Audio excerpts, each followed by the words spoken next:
é o projeto de lei 6787/2016, que consolida as leis do trabalho, aprovou nesta terça-feira, dia 25 de abril, o parecer do deputado Rogério Marinho, do PSDB do Rio Grande do Norte, sobre o texto que estabelece a prevalência dos acordos coletivos em relação às leis de trabalho. Após a análise, o relatório segue para votação no plenário da Câmara, que deve ser votado em caráter de urgência nesta quarta-feira, ou seja, amanhã. Dentre os assuntos que serão votados está o projeto de lei que regulamenta e amplia a possibilidade de terceirização das contratações no mercado de trabalho brasileiro. Trata-se de um tema delicado do ponto de vista do choque de forças entre centrais, sindicatos e empregadores e tomadoras de serviço. E para entendermos os pontos de vista positivos e negativos da nova lei, nós vamos conversar hoje com o titular da 17ª Vara do Trabalho de Manaus e presidente da Associação dos Magistrados da Justiça do Trabalho da 12ª Região, o doutor Sandro Namias Melo, e também com a advogada Marcela Monteiro, especialista em gestão de pessoas e compliance trabalhista. Sejam bem-vindos, boa noite, espero que eu tenha falado certo. Falou, compliance. Prazer estar aqui. Boa noite. Então hoje nós vamos falar um pouquinho dessa nova lei que gera muitas dúvidas e, como a gente viu, tem pontos positivos e pontos negativos. Para a gente começar, o que é exatamente essa lei? A lei de terceirização, nos moldes que foi proposto, né, ela não atinge os objetivos que foram anunciados, né, nos moldes em que ela está estabelecida. Durante a tramitação dela, o que se apresentava como necessário?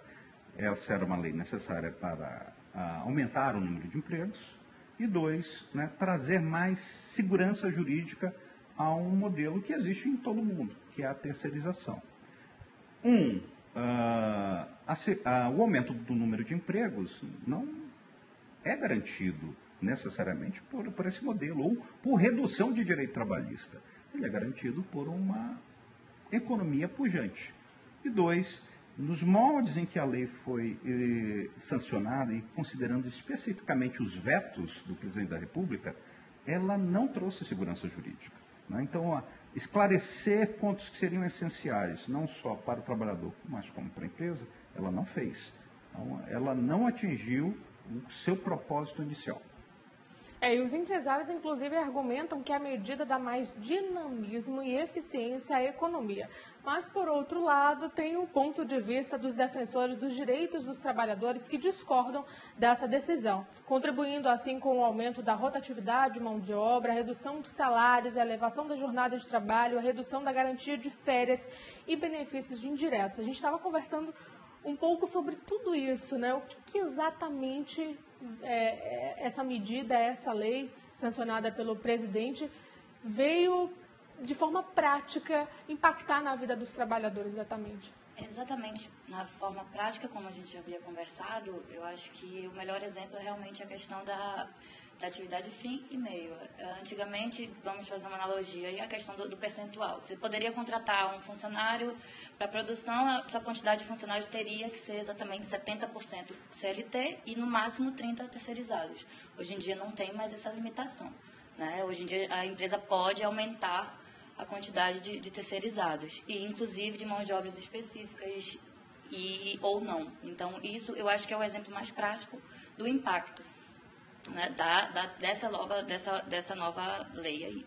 E para que todo mundo entenda, todas as categorias todas as categorias estão inclusas nessa quantidade aí, liberada para qualquer empresa.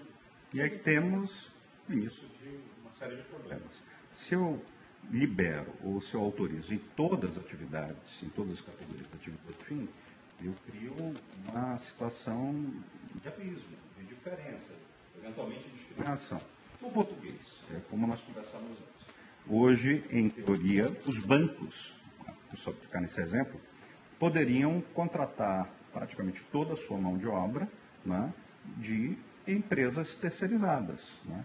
E aí eu contrato essa pessoa, né, e ela vai estar submetida a que sindicato?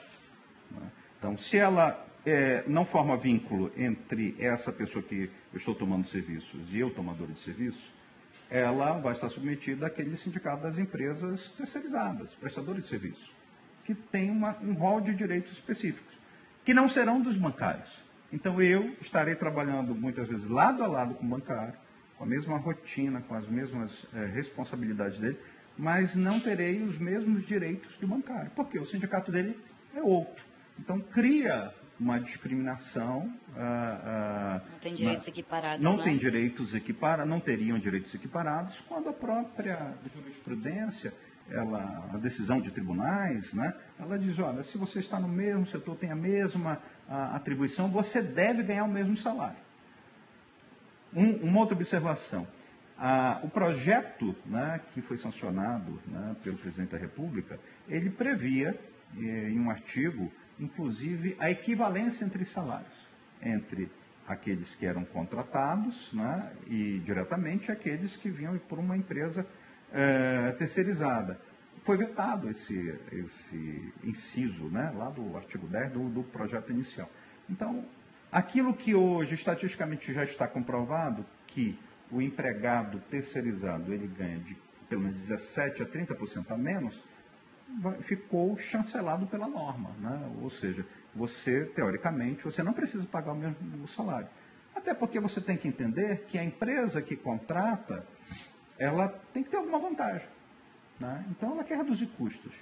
Reduzir pela via dos tributos, como a doutora estava mencionando, dos encargos sociais, ou pela via do salário. Ela tem que ser vantajoso para ele. Mas o que isso é vantajoso para o trabalhador? Né? Fica a questão, que ele será que ele vai ter mais acesso ao emprego? Eu acho que isso só acontece pela via da economia crescente. E é sobre esse assunto que a gente vai falar no próximo bloco. Você de casa não saia daí, que o seu Amazônia em Debate volta em instantes.